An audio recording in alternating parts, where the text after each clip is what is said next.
Իտալիայի Միլան քաղաքի Դումո տաճարն է ժողովուրդ, դիմատես հրաշքն է։ Ուսի ժամանակակից տեխնոլոգիաներով այս ամեն ինչը հասանելի լիներ, բայց որ պատկերացնես, որ ինքը 1300-ական թվականներին է ստեղծվել, այսինքն 1300-ականներից մինչև 1900-ականները 600 տարի կառուցվել է շինությունը։ Ընդհանուր մակերեսը 17000 մետր քառակուսի ապշում է դες քանդակները, դες քարերը, ոնց որ աղցերնագործած բաներ են։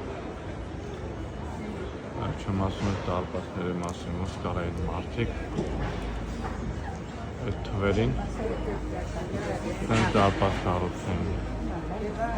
sense դարպաս սարքեն, հնդստանը շերտերը նայեցես ինչ է ոնց ստենալա պետք է սիմետ ուրիշ աշխարհալ է ստեն